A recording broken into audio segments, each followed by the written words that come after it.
Hello friends, welcome back to Asset Builder YouTube channel. और आज के इस वीडियो में हम कुछ इंपॉर्टेंट पैरामीटर के बारे में बात करेंगे और उसके जरिए हम कैसे अच्छी कंपनी फिल्टर आउट कर सकते हैं और कैसे हम लॉस मेकिंग या फिर ख़राब कंपनी या फिर टॉक्सिक कंपनी उससे बच सकते हैं। तो सबसे पहले मैं बता दूं कि मैंने एक इस तरह का एक वीडियो बनाया था कि जिसमें मैंने डिस्कस किया था ROC ROE क्या है, फिर PB रेशियो, डिविडेंड यील्ड, तो ये सारी चीज़ों के बारे में बात किया था जिससे आपको एक बेसिक अंडरस्टैंडिंग आ जाए। लेकिन यहाँ पे कुछ लोगों का क्वेश्चन आया है कि ये सारे पैरामीटर का यूज़ हम कैसे करें। तो यहाँ पे हम कैसे ये सारी इन्फॉर्मेशन का यूज़ करके अच्छी कंपनी फिल्टर आउट कर सकते हैं उसके बारे में डिटेल में डिस्कस करेंगे। तो एंड तक मेरे साथ इस वीडियो में बने रहे। तो यहाँ पे हम स्क्रीनिंग करने के लिए यूज़ करेंगे स्क्रीनर का। तो सबसे पहले तो आप समझिए कि कौन सा बिजनेस आपके लिए अच्छा है। तो मेरे हिसाब से बिजनेस में इन्वेस्ट करने का मतलब है कि आपको वहाँ से कुछ रिटर्न मिले। अब रिटर्न का जो सीधा सीधा एक पैरामीटर है वो है ROC एंड ROE।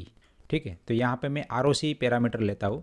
तो ROC पैरामीटर हमें ये दिखाता है कि हमारे पास जो इक्विटी है, मतलब कि हमारे खुद के पैसे है प्लस बोरोड मनी है, उसके ऊपर हम कितना रिटर्न बना के ला सकते हैं, वो है ROC। तो अगर मुझे यहाँ पे कोई ऐसी कंपनी मिल जाए कि जो ROC ग्रेटर देन 15% का जनरेट करके दे तो वो मेरे लिए अच्छी कंपनी हो जाएगी। क्योंकि यहाँ पे लेस देन 10% का ROC तो मुझे FD के अंदर भी मिल जाता है 6-7% का।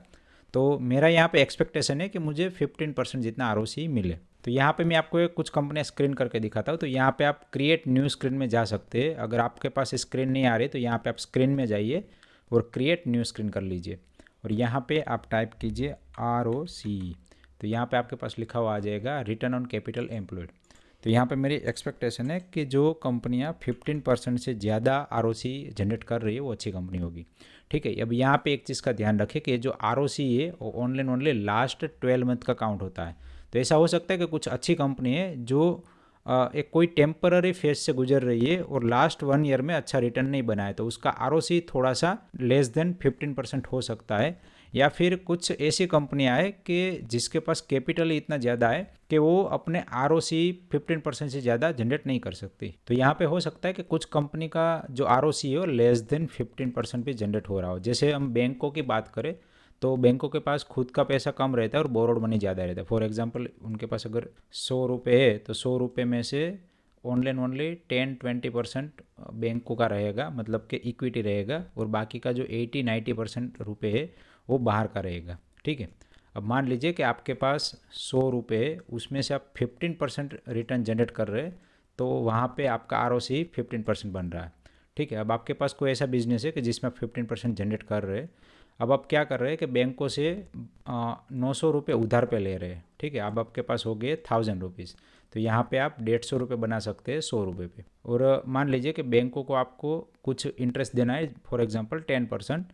यहाँ पे 900 रुपये पे 10% भी देंगे तो आपको सिर्फ और सिर्फ 90 रुपीज़ देना है, तो भी आपके पास बच जाएंगे 90 रुपीज़। ठीक है, तो आपने 100 रुपीज़ पे कितने रुपए कमाए? 90 रुपीज़। मतलब कि यहाँ पे आपका ROC 15% ही रहेगा।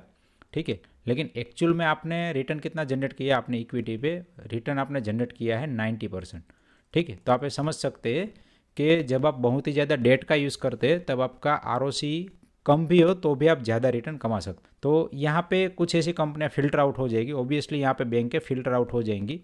तो यहाँ पे बैंक के लिए हमें अलग से फिल्टर कर लगाना पड़ेगा। यहाँ पे हम बात कर रहे हैं बैंक एंड फाइनेंशियल कंपनी से अदर कंपनी की। अब दूसरा पैरामीटर मेरे पास आता है कि जो डेट टू इक्विटी है, मतलब कि कंपनी के ऊपर बहुत ज़्यादा कर्जा नहीं होना चाहिए। ठीक है, तो डेट टू इक्विटी रेशियो जो है हमें दिखाता है कि कंपनी के ऊपर कितना कर्जा है।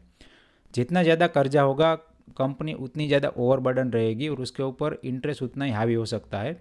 और जब भी कोई बुरा फेज आएगा तो कंपनी कहीं ना कहीं ख़राब परफॉर्म कर सकती है। और कंपनी का जो पूरा फोकस है वो ग्रोथ पे ना रहते हुए वो फोकस हो जाएगा इंटरेस्ट पेमेंट में। तो जनरली मैं अवॉइड करता हूँ उस कंपनी को जो बहुत ही ज़्यादा डेट यूज़ कर रही है। फॉर एग्जांपल किसी कंपनी के पास 100 रुपये अपने हैं और 100 रुपये बोरोइंग, मतलब टोटल कैपिटल हो गया 200 रुपये।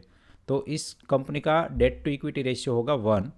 तो अगर हम less than 1 debt to equity ratio वाली कंपनी भी पकड़ते तो भी कहीं ना कहीं वो अच्छी कंपनी मानी जाएगी।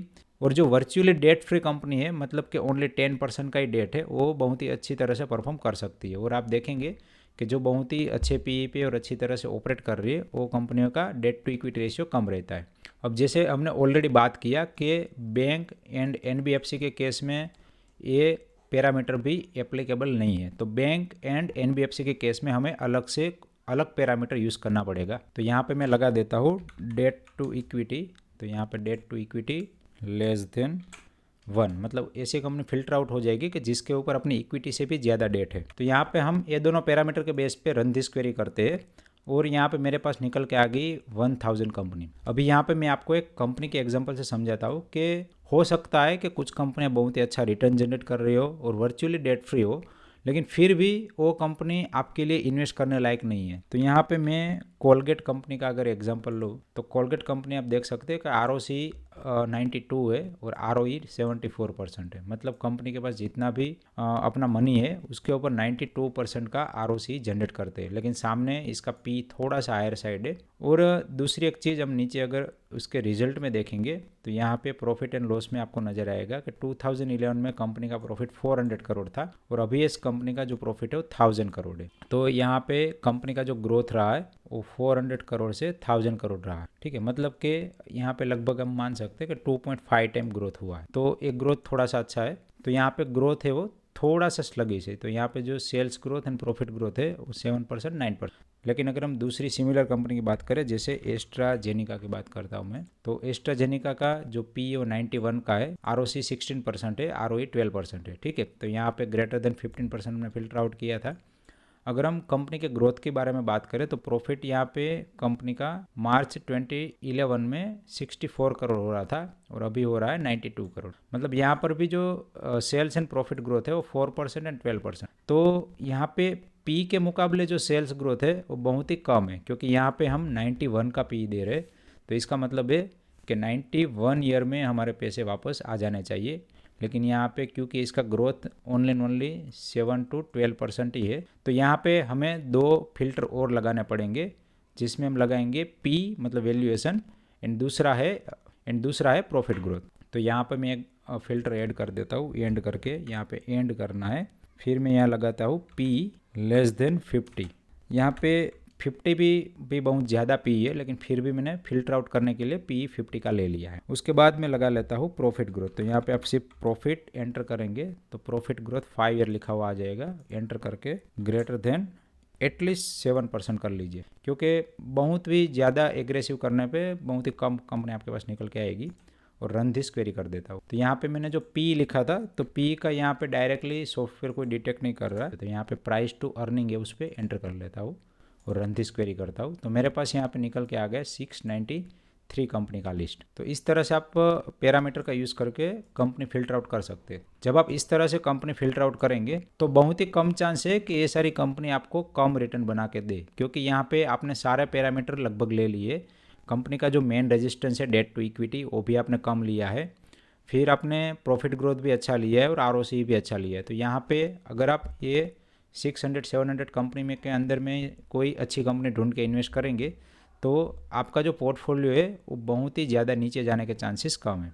अब हम बैंकों की बात करें तो बैंकों के अंदर हम फिल्टर लगा सकते हैं डायरेक्टली कितना अर्निंग दे रहे हैं। तो यहाँ पे मैं डायरेक्टली पेट ले लेता हूँ, मतलब प्रॉफिट आफ्टर टैक्स। तो प्रॉफिट आफ्टर टैक्स मान लीजिए कि जिस कंपनी का ग्रेटर देन 100 करोड़ है, debt to equity greater than 1 लेता हूँ, ठीक है। तो यहाँ पे मैंने उल्टा लिया, ग्रेटर देन 1 लिया, क्योंकि हमें बैंक के चाहिए। तो बैंकों में ऑब्वियसली जो डेट टू इक्विटी है ज़्यादा रहेगा। अब कुछ लोगों का क्वेश्चन आता है कि बैंकों के अंदर डेट टू इक्विटी क्यों ज़्यादा है। तो बैंकों का जो बिजनेस है वो इस तरह से कि मान लीजिए कि ये बैंक है, तो बैंकों के अंदर लोग अपना पैसा डिपॉजिट करवाते हैं और यही पैसे जो बैंक से वो दूसरे लोगों को लोन देते हैं। अब जब लोन देते हैं तब वो पैसा कहीं ना कहीं बैंक डिपॉजिट के तौर पे ही आता है और कहीं फिर से ये बैंक के डिपॉजिट में आते हैं और यहाँ से फिर से ये लोग लोन देते हैं। तो इस तरह से मनी जो है मल्टीप्लाई होता है और बैंक के जो है वो अपनी इक्विटी के सामने 6 to 10 टाइम का लेवरेज करके चलती है। तो डेट टू इक्विटी जो है वो बैंकों के केस में ग्रेटर देन 1 ही रहेगा। तो इसीलिए मैंने यहाँ पे ये वाला फिल्टर लगा। तो यहाँ पे मैं रन दिस क्वेरी करूँगा तो मेरे पास 147 कंपनियों का लिस्ट आ गया। अब यहाँ पे कुछ बड़ौदा रेयन, ब्रिटानिया इस तरह की कंपनी भी आ गई है।